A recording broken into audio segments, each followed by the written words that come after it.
आदरणीय टॉम वडक्कन जी आपके बीच मौजूद हैं। आदरणीय टॉम जी से आग्रह है कि आप सबको संबोधित करें।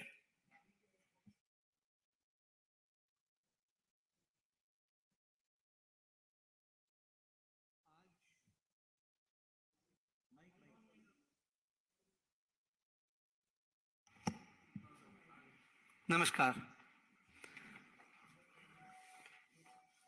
आज मुझे रिस्पॉन्सिबिलिटी दिया गया है जो भारत जोड़ो यात्रा श्री राहुल गांधी का है, उस पर हम पिछले 10 दिन से एक एक क्वेश्चंस पूछा जाता है। वो केरल के स्टेट से हुआ है और आज मैं दिल्ली से, राजधानी से इसी क्वेश्चंस पर आपको संबोधित करूंगा। ये भारत जोड़ो जो उन्होंने टाइटल दिया है, इसका नाम होना चाहिए करप्शन जोड़ो यात्रा। मेरा लॉजिक इस पर साफ है। देखिए, कन्याकुमारी से शुरू है। कन्याकुमारी तमिलनाडु का भाग है और कन्याकुमारी बहुत सुंदर एक जगह है, लेकिन आपको ये याद होगा कि 2G स्कैम के पार्टनर्स तमिलनाडु के हैं और उनके विशेष ब्लेसिंग्स इस यात्रा में दिया गया है। मुख्यमंत्री स्टालिन भी थे। तो एक इश्यू जो 2G स्कैम के पार्टनर्स को पार्टनर करते हुए आगे बढ़ा है ये यात्रा, और अभी केरल में पहुंचा है। अब केरल में काफी कुछ विषय ऐसा है जिस पर श्री राहुल गांधी जवाब उनको देना होगा। मैं विशेष टिप्पणी करूंगा कि वो इश्यू है the bar scam case in Kerala. विशेष 2015 का इश्यू है जब 700 ऑड बार लाइसेंसेस कैंसिल किया गया है।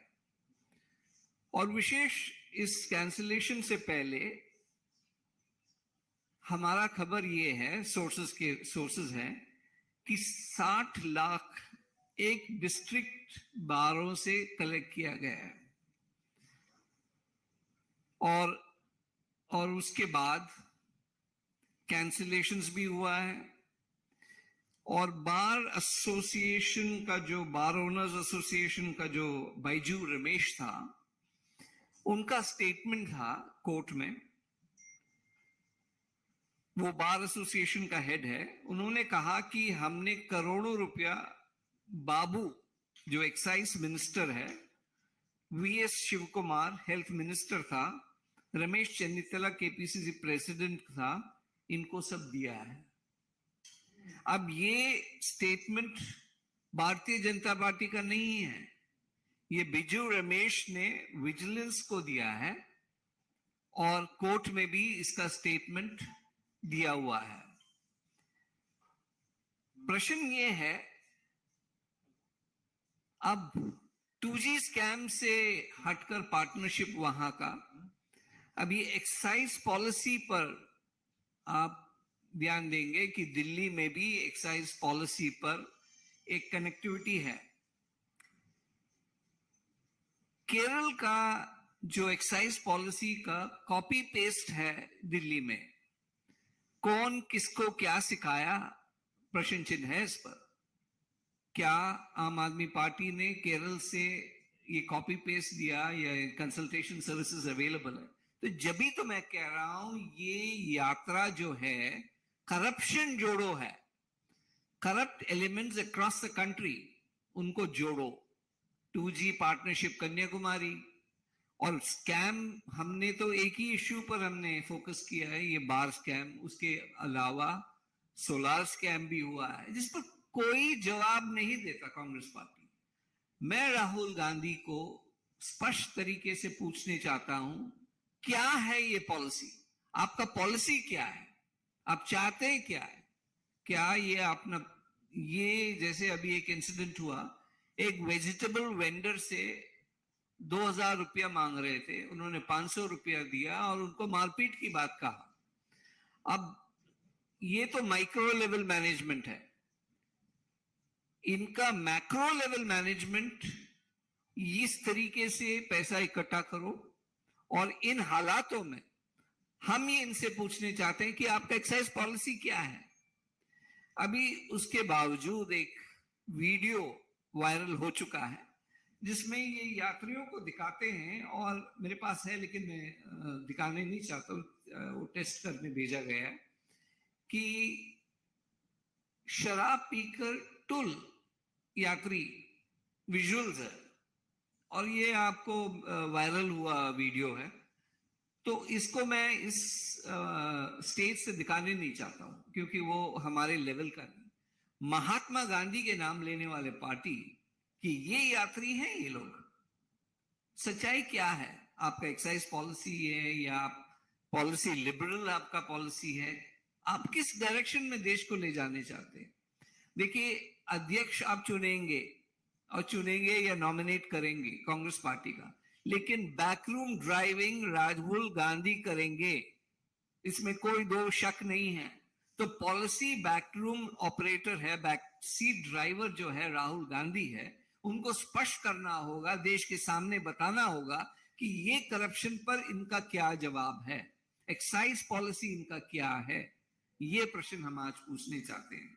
अच्छा, इसके बावजूद अच्छा ये भी स्टेटमेंट है कोर्ट में, के मानी को करोड़ों रुपया बाइजू रमेश ने दिया है, और के मानी कोई ऐसा व्यक्ति नहीं है, केरल के फाइनेंस मिनिस्टर थे। ये भारतीय जनता पार्टी नहीं कह रहे हैं, ये कोर्ट स्टेटमेंट है, और ये स्टेटमेंट विजिलेंस को भी दिया गया है। और उसके बाद उनका बेटे ने ये पैसे वापस करने का दावा किया। ये भी स्टेटमेंट है कि 20 करोड़ रुपया वापस करने का दावा किया गया था। अब हैरान हूं मैं कि ये गवर्नमेंट एक्साइज पॉलिसी पर ये फ्लेक्सिबिलिटी और मनी हार्वेस्टिंग पॉलिसी, जो करप्शन पॉलिसीज हैं, ये अडॉप्ट कर कर वहीं राहुल गांधी 19 दिन बैठे हुए। उनको ये नहीं है कि गुजरात में जाएं या उत्तर प्रदेश में जाएं या मध्य प्रदेश में कैंपेन करें। ये है मेरा लॉजिक कि ये करप्शन जोड़ो यात्रा है, और यहां से अभी किस स्टेट में जाएंगे और वहां क्या करप्शन है हम आपके सामने रखेंगे। तो मुख्यमंत्री ने उस टाइम के उन्होंने लिकर पॉलिसी को लीक आउट किया था कुछ सेलेक्ट बार ओनर्स को, ताकि वो लीगल मैंडेटरी मेजर्स लें, और ये न्यू लिकर पॉलिसी बोलकर बताया गया था, जिसके जो दिल्ली में भी हुआ, यही लिकर पॉलिसी, एक्साइज ड्यूटी, सब कुछ पहले ही पता था। तो ये एक नेशनल इंस्टीट्यूशनलाइज करप्शन का मास्टर ब्रेन कांग्रेस पार्टी है, और ये यात्रा मैं फिर कहता हूं, ये करप्शन जोड़ो यात्रा है।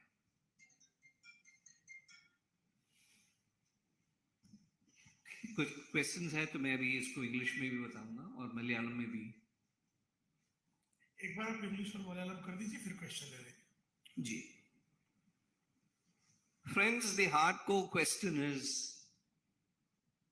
whether Rahul Gandhi, who's going to be the backseat driver in any system that is adopted by the Congress party, whether Gehlot comes or Shashi Tharoor comes, they are only puppets in the system.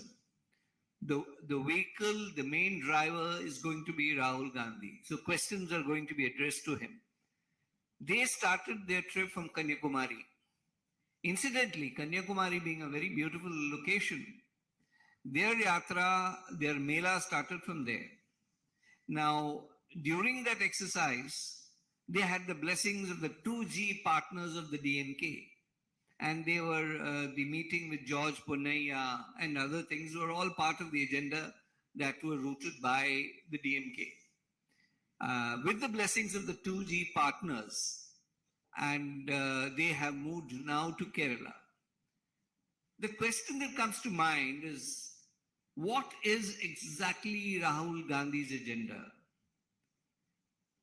When he talks about my country, our country, and is talking about Jodo, we don't need his Jodo. We don't need Fevicols to join our country.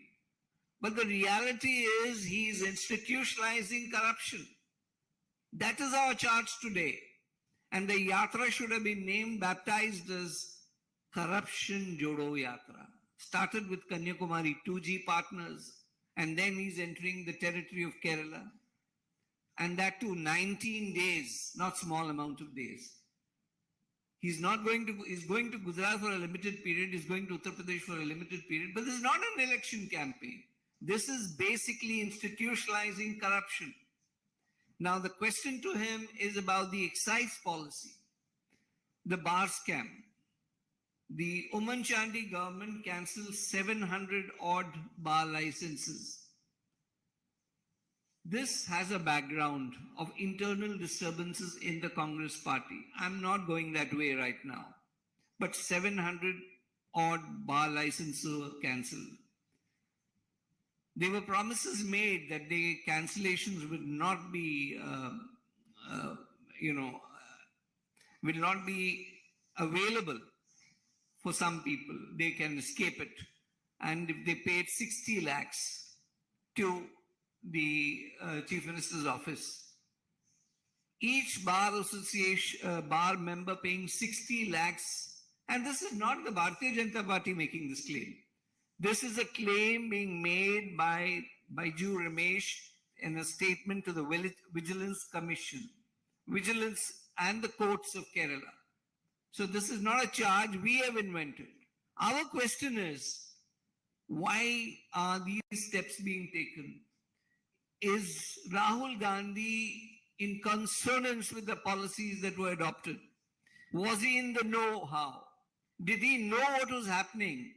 And if he did, why is this deafening silence in his yatra on these kind of corrupt issues that were raised? Either he's trying to institutionalize corruption, starting with Kanyakumari and now following it up with Kerala. 19 days in Kerala, surprisingly. And all these scams, not a word from Rahul Gandhi. Our question to Rahul Gandhi is, what is your line of thinking? Because we find a cut and paste policy being adopted in Delhi. So when it comes to Delhi, he will support the policy. But right now, they are opposed to the same policy that they were following in Kerala. They were opposed to Aam Aadmi's policies while the Bharatiya Janata Party was fighting tooth and nail against the excise policy. The Congress was supportive. But the same policy is being adopted in Kerala, and Shri Rahul Gandhi has deafening silence on this issue. What matters is, if this is institutionalized of corruption that he is leading the yatra, he should come out bravely and say, this is about corruption Jodo Yatra. And that is why this allegation that comes often to us, that we are arresting, ED is acting. But when you go into corruption, and that is your modus of operandi, then there is a problem. We will fight tooth and nail to this. We will expose them. Then there were issue about the kind of payments that were made. And Baiju Ramesh has mentioned the name of Babu, Excise Minister, Mr. V. Shiv Kumar, Ramesh Chanitala, and he's also threatened that there's a threat to his life. Now, these are all court statements, nothing coming from our party. These are all on record.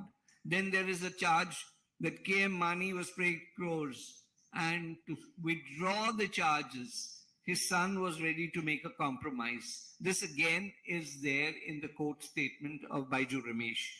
So our question today is, Mr. Rahul Gandhi, come clean on what your real agenda is. This is Gandhi's land. And there is this video which has almost gone viral, which shows the yatris being drunk. I do not want to present it because that's people's private life. But I want to ask this question, that what is Rahul Gandhi with the surname Gandhi talking about prohibition, excise regulations, he should speak up and what his line of thought is. Thank you.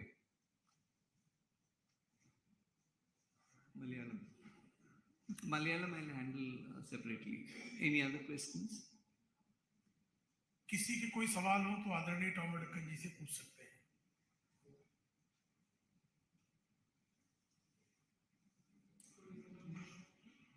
चलिए, धन्यवाद।